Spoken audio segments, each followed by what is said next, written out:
Okay, so our speaker today is Julian Baggini. Julian has come all the way from Bristol to be with us.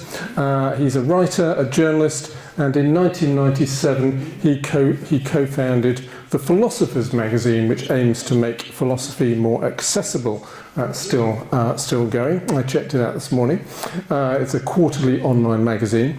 Julian has written around about 20 books, including a very short introduction to atheism, which you can find in our library at Moordown Community Centre. So next time you're there, do have a look at our library. This is, by my reckoning, this is Julian's fourth visit to Dorset Humanists, one of which was, the last one was actually via Zoom, and for obvious reasons. His previous topics to us here, the first one he may remember was the philosophy of complaint, or complaining. Then that was followed by scientific method, that was one of our Darwin days. And the last one was about the great Scottish Enlightenment philosopher, David Hume, and I was delighted that on that occasion Julian persuaded us all that David Hume was a humanist, or at least a sort of proto-humanist. So we've claimed him for our movement. So today he's going to talk to us about food, which is why you're all here. So will you please give Julian a really big welcome.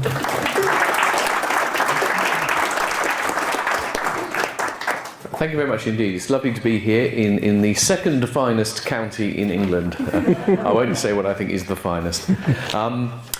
It's also good to be in Bournemouth, but Bournemouth I actually have a sort of special connection with, in that my father, when I was quite small, he was the first restaurant manager at the Roundhouse Hotel, when it was new and exciting rather than old and a bit clapped out. And actually, the family weren't living in Bournemouth at the time. And so I remember coming to visit, and I watched my first professional football match, Bournemouth versus Darlington AFC at the old stadium. And I remember, yes, splinters on the benches and panda pops in the break. It was fantastic. So I have a certain fondness for Bournemouth. So I'm going to talk today about food. It may seem like an odd topic for a philosopher to talk about, but actually it shouldn't be, really. Food is connected with pretty much everything that is significant in life. It's about not just about pleasure and sustenance, but it's about how we treat our planet, how we treat the animals in it, how we treat other people in it as well. It's about justice, it's about equality. So it's a deeply philosophical issue, and I've had an interest in it for quite a long time. I actually wrote a book on food and philosophy about 10 years ago called The Virtues of the Table, and that book was really using our relationship to food as a sort of lens into life in general. The sort of premise being that if you get the right attitude to the way you eat, actually you have the right attitude to other things in life. That was a kind of more typical philosopher's kind of what do you say, the kind armchair book. It was reflections that could be done from the armchair on the basis of no more than general knowledge. But then I got kind of more deeply sucked into the food world after that book. I became a member of something called the Food Ethics Council, and I became aware of just how hugely complicated our food system is. And I think that most people now have a certain consciousness about certain areas of food and will make certain purchasing decisions on the basis of that understanding, perhaps for health reasons, environmental reasons, welfare reasons. What I found was that virtually everything we think about food is much, much more complicated than we think. And that can be dispiriting, because it means making the right food choices becomes more difficult. But actually, I think ultimately, if you the more you dig away, you learn more, and those benefits outweigh any kind of additional complications that come. So the focus of the book I've written, called How the World Eats, is really about the food system, and the way it tries to understand it has about 17 chapters, and each one is looking at either historical food systems like hunter-gathering or pastoralism, or aspects of the food system such as processing, packaging, big business, regulation, whatever it might be. And the kind of, each sort of chapter is intended to be, if you like, the definitive read on that subject. So there's one subject on processing and ultra-processing. And my hope actually is that if you were to read that, you would really get most of the information you need on that, cut through all the noise and nonsense about it and really drill down to it. But then collectively, the idea is that by looking at these different things, can we identify the principles, the general principles which recur again and again, which tell us how successful food systems work, so that we can make sure our one works for the future. Now, I should say a little bit about, obviously how this is a very, very broad book, and the only way no one is an expert on everything in the book.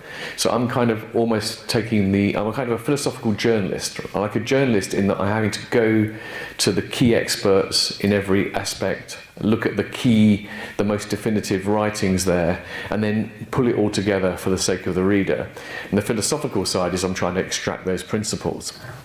Now, the point is, the food system is an urgent issue, it's an important issue, because our food system is really, well, the one thing people agree on, it seems, who really understand it, is that it isn't working, it's broken. People often use this term broken. And that might seem a strange thing to say, because superficially, the food system actually might seem to be working very, very well indeed.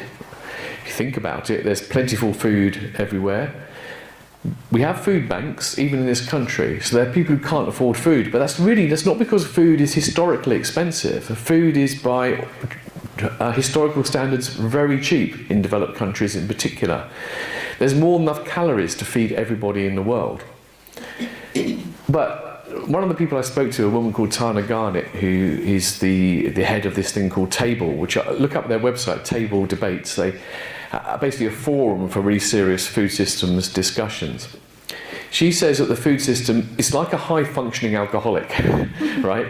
It does seem to be working. It's getting up in the morning and it's getting through the day, but underneath that, there's something deeply unsustainable. Now, what is that? Now, I'm afraid the reason I have to look at my notes is that I don't have a head that can remember lots of numbers, and there are lots of numbers which tell us exactly why things are not as good as the high-functioning alcoholic food system seems to be. So, first of all, just take a few things. Land degradation. Most of the statistics I'm quoting, by the way, I do try and find the most reliable ones. So a lot of them are things from the World Health Organization, other UN bodies. By 2050, an estimated 90% of the world's soils will be degraded, right? The fertility of the soils is going down year by year by year around the world on average. And I think 90% degraded by 2050. That's not sustainable. There's also like ecological carnage. The food system is the primary driver of biodiversity loss worldwide, mainly because of the conversion of natural ecosystems to things like arable land or pasture, most obviously clearances of things like rainforests. We see this in our country as well. There used to be birds which are very common, like the turtle dove and the corn bunting. You hardly ever see them any days, on the brink of extinction. In fact, between 1970 and 2018, wildlife populations around the world declined by 69%. I mean, these numbers, you have to really sort of like almost read them twice to take them in. 69% decline in wildlife populations globally. Extinction rates 1,000 times higher than historical averages. On top of that, if you think about what this food is doing to us, we have inadequate diets in many parts of the world. So the UN estimates that around 600 million people will be facing hunger in 2030. Right? And in 2022, 9.2%, nearly 1 in 10 people, was undernourished. And also, nearly 3 in every 10 people on Earth were moderately or severely food insecure, meaning that they didn't have reliable access to food. At the same time as huge parts of the world are still not getting enough of the right kind of food, almost similar numbers are getting too much of the wrong kind of food. Obesity worldwide has tripled since 1975. By 2016, 13% were obese, 39% overweight. I'm one of the 39%, I'm overweight. More people live in countries where being overweight is a bigger killer than live in countries where being undernourished is a killer, which again is a staggering thing. Then we have issues of inequality of distribution. Again, in 2022, 2.4 billion people did not have year-round access to nutritious, safe and sufficient food. And in 2021, 42% of the global population were unable to afford a healthy diet. So diets, biodiversity, land degradation, all very poor. There's more to come. Water. Water is becoming a real problem around the world. Climate change is not helping because it's changing the patterns of water, and the melting of high-level ice is often creating problems with water flow. Farming is responsible for about 70% of global water usage, and so is driving a lot of those problems. And there are parts of the world, like in southern Spain, for example, where it's now covered in polytunnels, growing all the vegetables that we eat all through the winter when it used to be seasonal. The aquifers, the underground water supplies are drying up. Of course, climate change is a problem. It's not just a climate change for food production, but food production is a problem for climate change, in the global food system as a whole is responsible for about a third of anthropogenic greenhouse gas emissions. Then we have issues around a growing population. Now, I should say, a lot of people think, when you start talking about problems of food, people think it's the problem's too many people. I mean, if that's true, that's a bit difficult anyway, because what's the solution meant to be? We're going to go out and culling them. But that actually isn't the problem as such. There's more than enough food to feed everybody in the world. And even with the increase in global population, there should be enough to feed everyone in the world. The problem is the kind of food the growing population is demanding. Meat consumption is set to rise by 14% in the 2020s. That's rising faster than the population is. And if demand for meat continues to grow at the current rate in the BRICS countries, that's Brazil, Russia, India, China and South Africa, and remember 40% of the world's population live in those countries, to satisfy that demand, global meat production will have to go up from 300 million tonnes every year to 470 million tonnes by 2050. And then there's also the animals from the sea. Global demand for blue foods, as they are called, from marine or fresh waters, is set to double by 2050 from a 2015 baseline. So this is unsustainable too. So there are really, really deep problems with the food system. Everyone kind of recognises that, but people seem to disagree massively on what to do about it. In particular, I think people tend to perhaps go towards one of two extremes. So you have the techno-optimists who think the solution is ever more increasing use of technology, genetic engineering, etc., etc. We'll kind of like, we'll take science and tech our way out of the problem. As simple as that. Other people think the solution is rather the opposite. They think we have to revert to organic, regenerative farming. We have to sort of like abandon synthetic fertilizers and pesticides, etc., etc. And I think by the end of the talk, I hope to persuade you that actually both these approaches are kind of far too simplistic and wrong. Because when I looked at what these emerging principles were, and I want to make it clear that what I was trying to do was not kind of invent a set of principles for the food system. I was trying to identify the principles which are already there. And one of the first principles, the key ones, I think, is a principle, I call it plurality. What you really notice about eating, drinking, food production across the globe and across history is how absolutely diverse it is. So, for example, you can see this in diets, very, very obviously. How people eat, the Inuit eat in ways which are totally different to the way in which we eat here. Lots of fat, lots of seafood, not much fresh fruit and vegetables. But also the way in which people farm varies enormously. And I think the problem is one of the big obstacles people face when they're thinking about how we feed ourselves is they want to identify the most effective food production system. Well, the most effective food production system depends upon where you are. So, for example, out on the pampas of Argentina, it's ideal territory for extensive grazing of livestock. Very bad for growing arable crops, actually, but extensive grazing of livestock is good. They're very extensive. They don't overgraze, and so actually they do not have any net contribution towards greenhouse gases at all, because the grasses absorb greenhouse gases as much as the animals emit them. But that's right for there. It isn't right for somewhere else.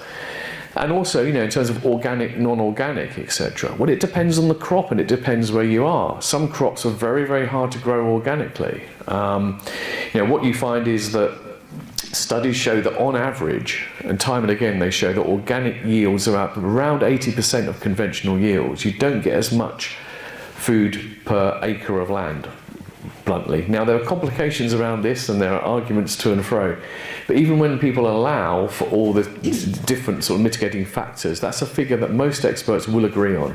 And in fact, a lot of people within organics no longer really dispute that. They don't claim organics is, they accept that's a basic truth. But with some crops it's much worse than others. Now, some things it's hardly worth even trying to grow organically at all in some parts of land, and sometimes it is. And people sort of have this idea that, you've got to have this one size fits all. Well, no, I don't know did anyone see the Wild Isles series a couple of years ago, Attenborough narrated BBC series? They had one programme which was all about the natural environment. It was actually controversially it was on the iPlayer but not broadcast on television. And there's an interesting segment there where they speak to the cousins Patrick and Brian Barker, who run a farm in North Suffolk. And he introduced himself saying he's proudly described the farm as a proper intensive arable farm. Now, intensive agriculture is often blamed for lots of very bad things, often very rightly. Intensive agriculture often uses too many pesticides, relies too much on fertilizers, not a lot of biodiversity. But they are part of this LEAF initiative. LEAF is Linking Environment and Farming. It's an organisation in the UK which promotes good farming practice, but not necessarily organic. And they've got the facts to show it. The biodiversity on their farm is really good. They go about counting all the species. They kind of show that it is possible sometimes to farm both intensively and in a way which is environmentally sensitive. And I think that generally speaking, what we've got to recognise the fact is that we're going to need a plurality of approaches to feed ourselves well, and not get hung up on the idea that we find the system and then try and impose it everywhere. So that's the first principle of plurality. Another principle which is really important, we can call one of circularity. And again, this just sounds almost obvious when you think about it, but what are successful food systems like? Well, they're circular in the sense that they are constantly regenerative. They do not rely on a continual supply of external inputs. Because if you think about it, if you constantly relied on external inputs, at some point you could well run out of them. So a lot of modern farming methods are not very circular at all. They rely very much on buying in fertilizers, pesticides, etc., and keep applying them to the ground. But actually, that means that you've got terrible sort of energy and resource wastage in that. But it also doesn't tend to, this problem of soil depletion in terms of its fertility. This doesn't really top things up properly. The clearest example of well, I'll give you two examples of properly circular systems. One is hunter-gathering. The hunter-gatherers, that was the first kind of form of eating and providing for food that human beings did. There are still a few populations around the world that do it. And it's entirely circular because what happens is they move with the seasons. So they're not doing this because they're kind of eco-warriors with this philosophy, but this is the way the system evolved. They only take as much as can be provided, and by the time they come around the next year, it's grown again, they can take some more. So it's a perfectly circular system. You can keep living that way indefinitely. Of course, that's no good to us because you can only do that. We have a lot of land and a very little population. I did a back-of-the-envelope calculation for the book, and I think I worked out that to go back to hunter-gathering in the UK, we would have to get rid of about 96% of the population. I don't think that's politically or ethically acceptable. But fortunately, there are other examples of circularity. I mentioned the Pampas, where they do the extensive grazing. The reason that's kind of circular is this thing called the biogenic cycle. The biogenic cycle is that greenhouse gases are emitted, carbon dioxide, methane. In livestock production, the main problem is methane, which is a very potent greenhouse gas. But the methane will break down within about 20 years into carbon dioxide and I think water. And the carbon dioxide will be absorbed back into the grasses. Now, if you have this sufficiently extensive system, it doesn't work on an intensive system, then the pastures will be absorbing as much as the cows are putting out on this cycle. That's a totally circular system. And the grasses don't need any fertilizers, they just grow. In fact, the manure from the animals helps them to grow. So you need to put nothing into that system, it can keep going pretty much forever. And the old style sort of mixed farm was often pretty much self-sufficiently circular. You'd have the crops, you'd have the animals in the right balance. The animal manures would help to fertilize the crops. The animals would eat the bits of the crops that we can't eat, the silage and all that kind of thing. And it's great, didn't rely on any external inputs at all. So circularity has been behind the way most things work. But we have to think about new forms of circularity which are going to be fit for our future, because going back to small-scale mixed farms with such a large population isn't really extremely practical. We should go back to more, if we're going to eat animals at all, and that's something we might discuss later, then we do need to be doing extensive grazing, but we couldn't do it. Well, let's park that question because that's a very serious one. But I think we have to think of circularity at the level of the system rather than the farm now, right? So maybe you can have, for example, specialised arable farms and specialised livestock farms, but they can be exchanging their outputs and their wastes to each other to create circularity at the system level. And this also comes with proper recycling and reuse of byproducts. There's a lot of things in the food system which don't get eaten, which could just end up being wasted. Things like shells, nuts, skins, things like this. But in a properly circular system, we'll find ways of turning them into something useful, probably forms of compost or animal feed, or also sometimes using technology. There's a lot of people now trying to take what would be inedible parts of food and processing them in such a way that they become edible and nutritious. I'll look out for the hot food trend, look out for it in a few years' time, because people are doing it at the early stages now. I won't be surprised if there'll be commercial products coming your way soon. Now, related to this principle of circularity is an idea of a principle of holism. Successful food systems always kind of have to be seen in a holistic way. You don't just narrow in on what's happening on that particular farm, for example, or this particular area of land. It's about how does it fit into the entire system. Now, this is where a lot of the worst forms of intensive industrial farming fall down. A lot of these farms can look incredibly efficient. Look at how much pork you can get out of an intensive pig farm. Look how much, how many tomatoes you can get off an acre of these things. But you have to look at it holistically and say, well, what's happening outside of this farm which enables you to do that? Well, with livestock, of course, the huge problem is that the livestock need to be fed something. And what they're being fed is often things like soy and stuff, which is being grown on land, which is often deforested land. Huge amounts of inputs going into that, lots of fertilizers, lots of stuff. So this seemingly very efficient pig farm is actually dependent upon all sorts of polluting and expensive outputs which aren't being properly taken into consideration. We also have to think holistically about even organic farming as well. Okay, organic farming, and I have to say, on balance, I think organics is a good thing and it has an important role to play in the system. I just don't think it's the entire solution. Because, as I said, it doesn't produce as much food per acre as other things, because again, you have to think about what else it relies upon. So on organic land, you won't be using synthetic fertilizers. That means you do rely on animal manures. So you've got to take that into account when you're thinking about your production. In fact, this is an interesting point. There are some people who are both vegan and in favour of organic farming, and actually at the moment that's a kind of not a consistent position, because organic farming relies on animal manures, right? So it relies on the animal system. There are a small number of farms who are trying to sort of use entirely green manures, but they're a tiny handful. So that's an interesting sort of puzzle if you're trying to balance those two things. Okay, so let's take stock a little bit. I've talked about plurality and circularity and holism. 4 more principles we've got to get through. One is that what I find extraordinary when you look about how humans have fed themselves is how incredibly resourceful human beings have always been. This has been kind of our secret weapon is our brains, isn't it? I think most people would accept that.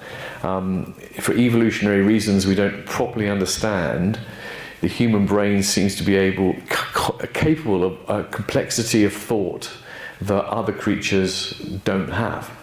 And everywhere you look around the world, you find incredible resourcefulness.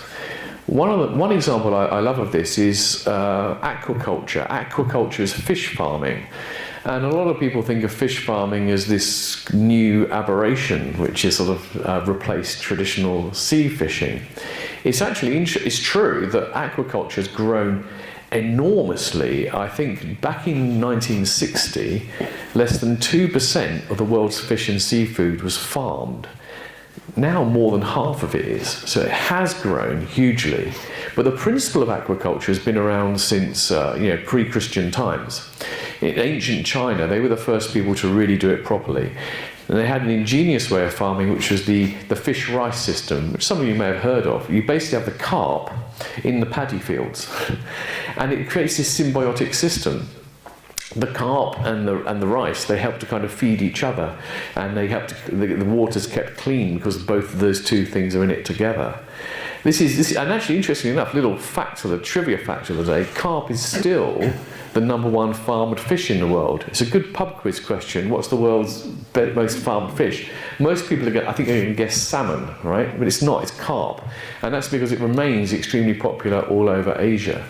So these kind of this resourcefulness is incredible, and on the same kind of principles, aquaculture is evolving now to kind of like try and do more of that. So there are these farmers which have sea bream and shrimp or clams in the same fish farming system, which creates this ability for them both to kind of help each other to grow.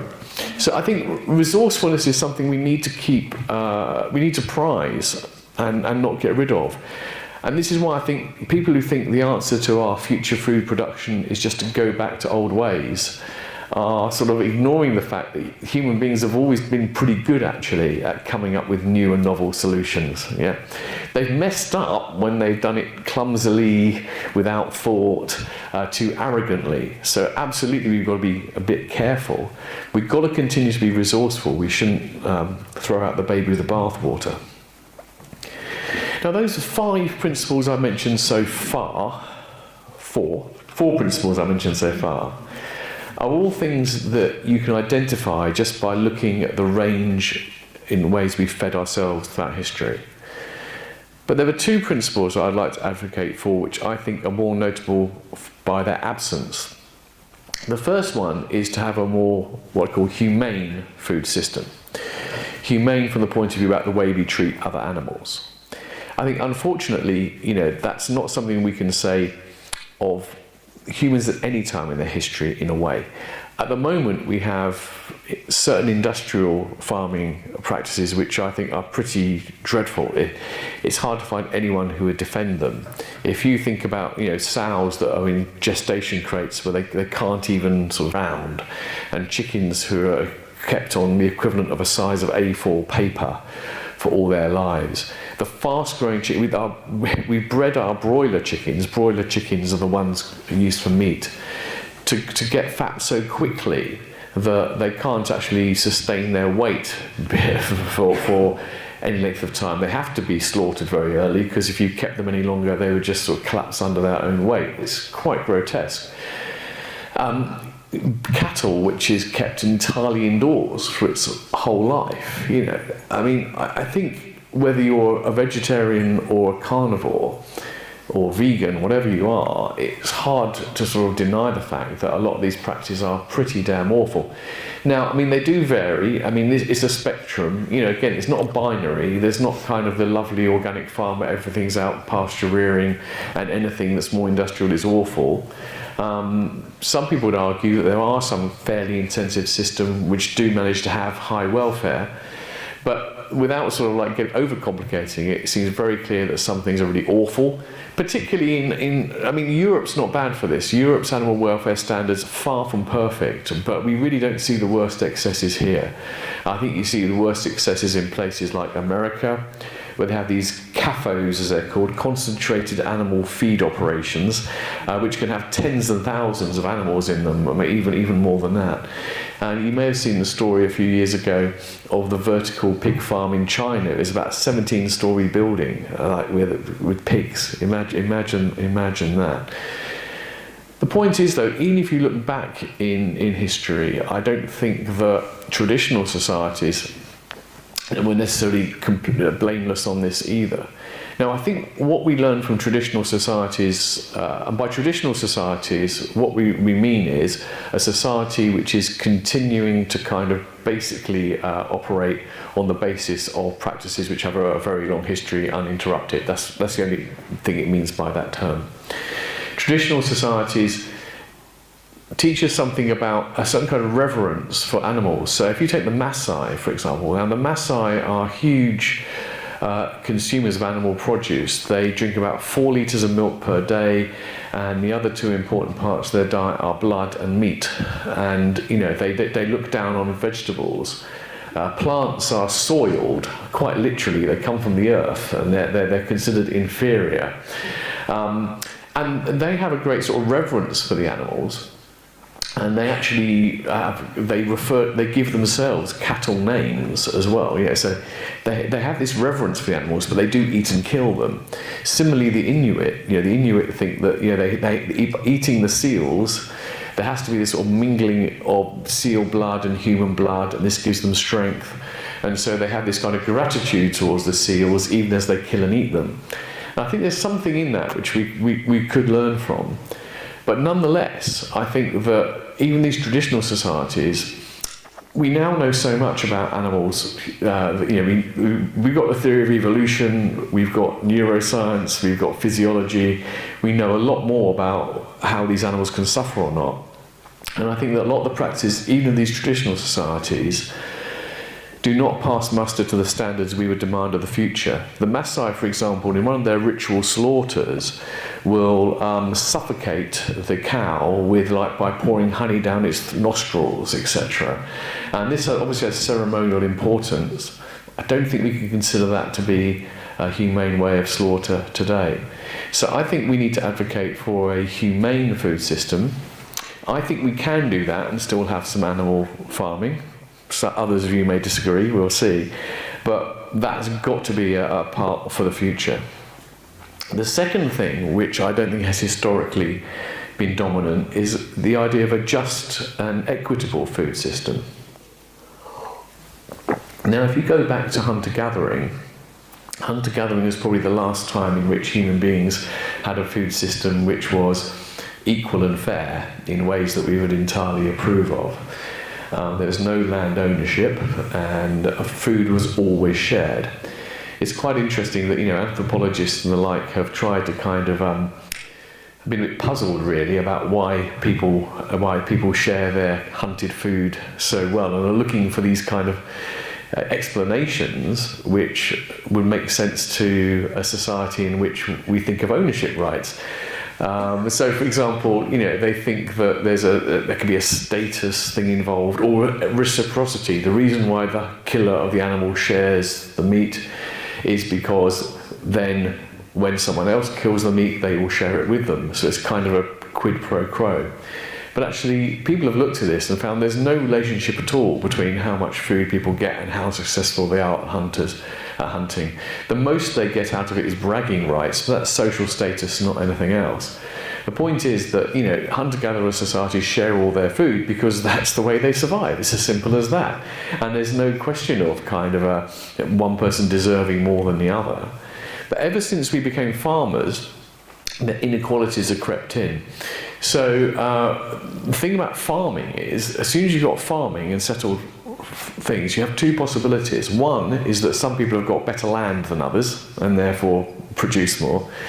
The other is that some people can own land and not even necessarily farm it themselves, and they can own more land than other people. So inequality really comes in with farming.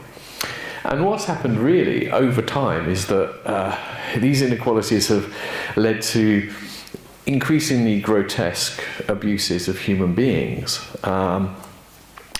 So slavery, of course, has always been part of the food system for a very, very long time. In the book, I look at Zanzibar as a very interesting example of this. In Zanzibar, they traded spices, but also slaves. And before the Atlantic slave trade, there was quite a lot of slave trade between sort of the Gulf states and the African countries too. The transatlantic slave trade introduced new horrors, and it was on a bigger scale than what came before, but it was always there. And the thing that my sort of penny drop moment was when I was looking at all this and thinking, the exploitation of human beings, we think of it as like a bug in the system, as something that, we just get rid of this. I think you need to understand it's been a feature of the food system. In other words, what has enabled a lot of people to have the kind of cheap and plentiful food they have has always relied upon the fact that some people down the line are being exploited to provide it. And of course we still do see that today. There is still slavery in the world. We can't say slavery has been abolished. There is some. But even without strict slavery, there's a heck of a lot of awful exploitation. And, we're all caught up in it. So people are often aware of issues in supply chains around things like coffee and chocolate.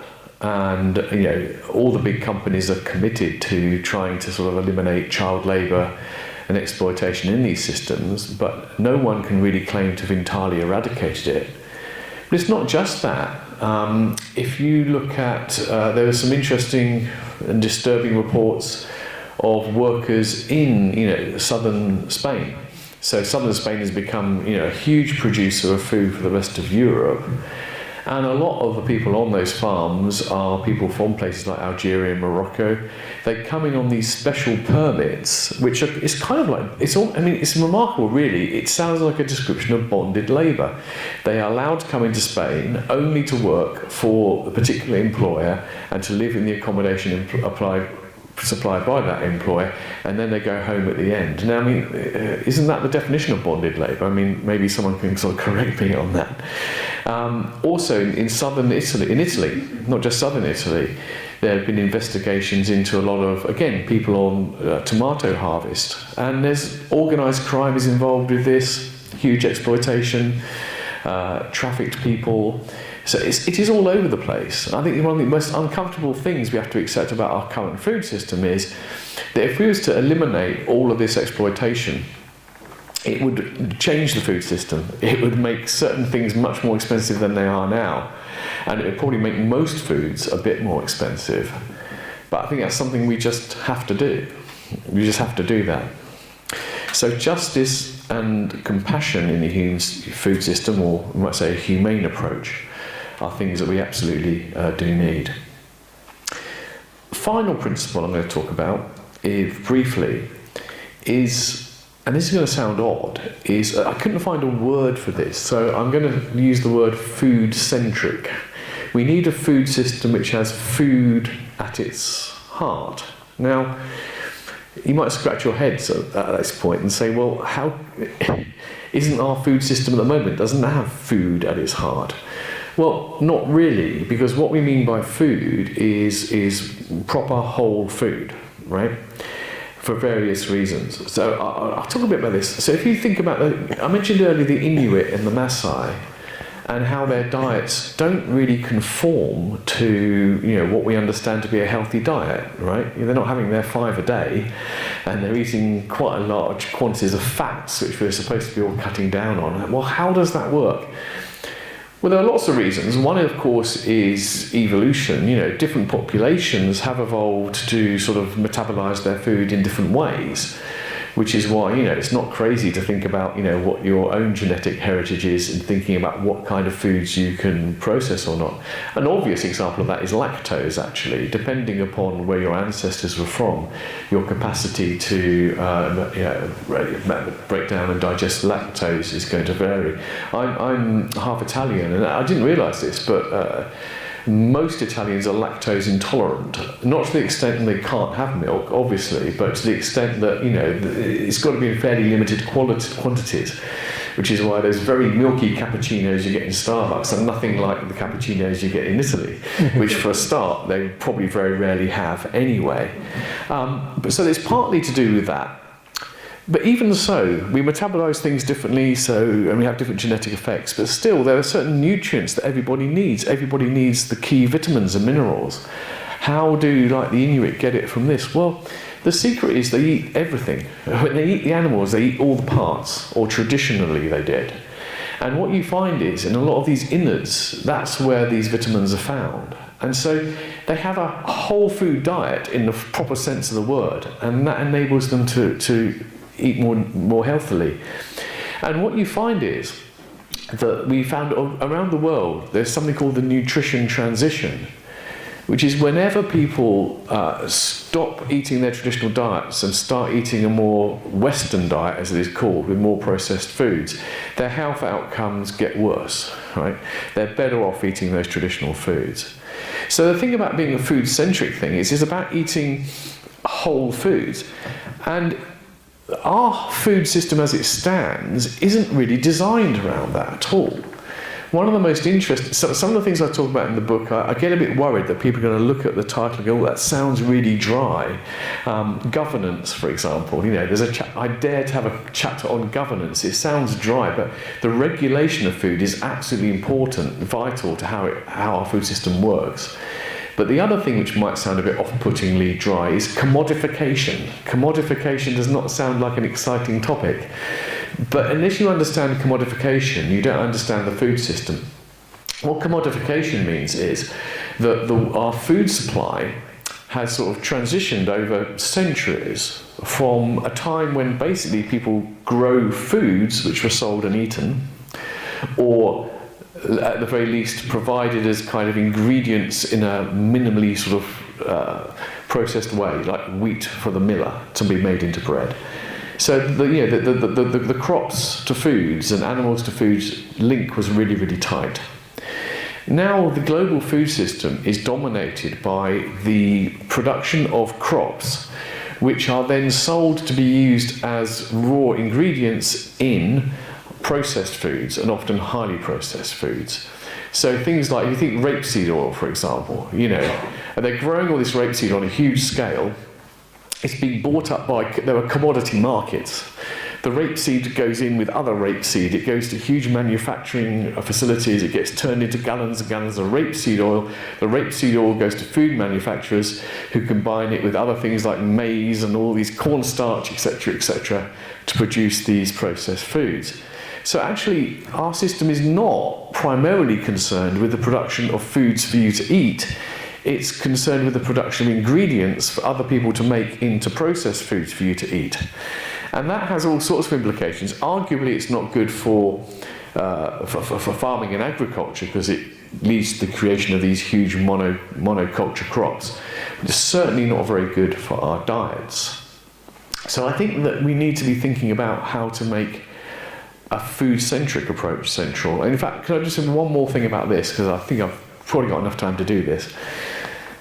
In terms of the health elements of this, one of the most interesting ideas I came across for the book was this idea of nutritionism. The term nutritionism was coined by a guy called Georgi Sklinis. Now, the term was picked up by Michael Pollan's a very well-known American writer who wrote several books on food.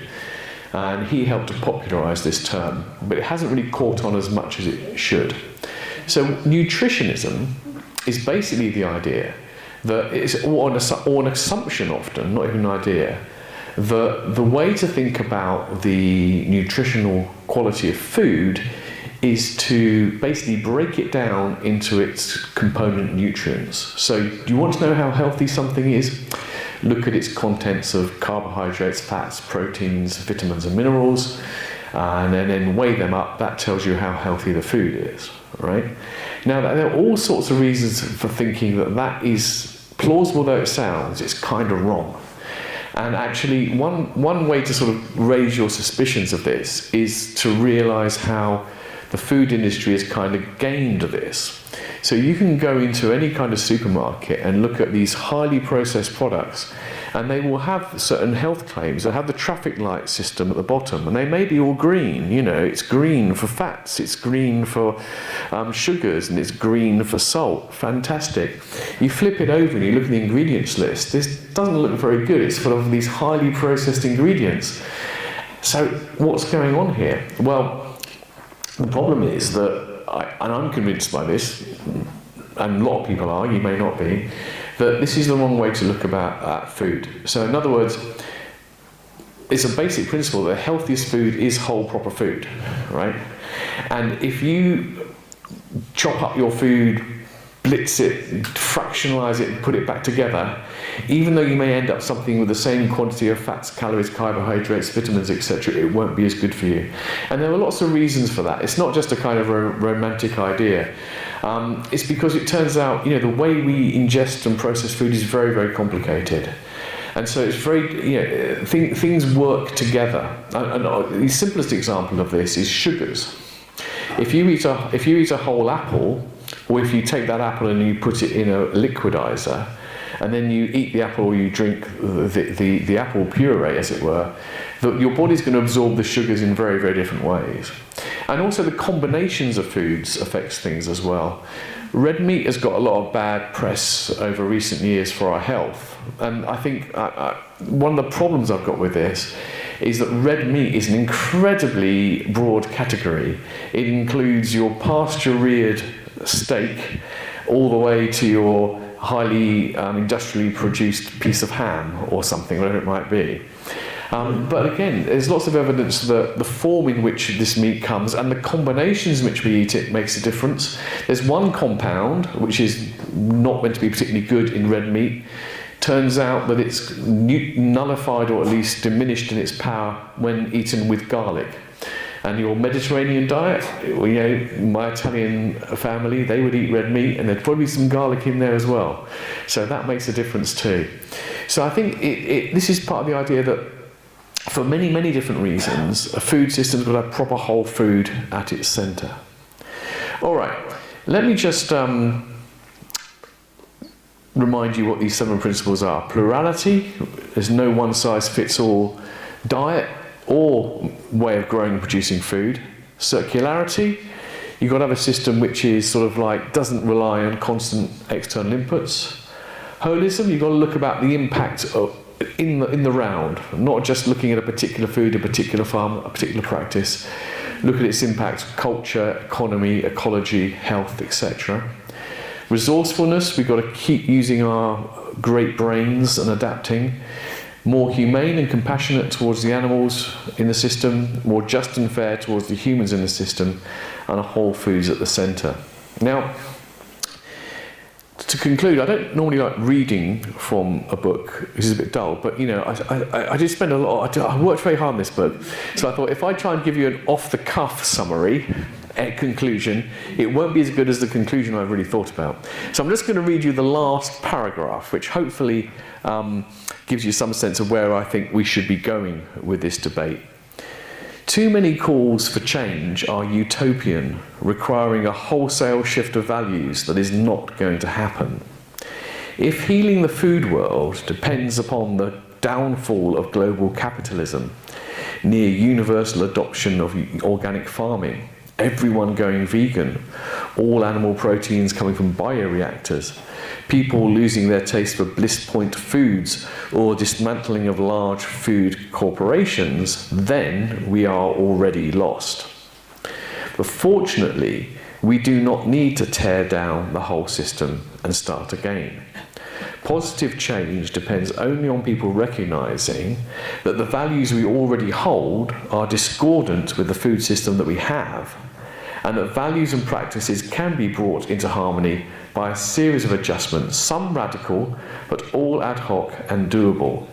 The will for change and the possibility for change can converge, join forces, and transform how the world eats for the better. Thank you.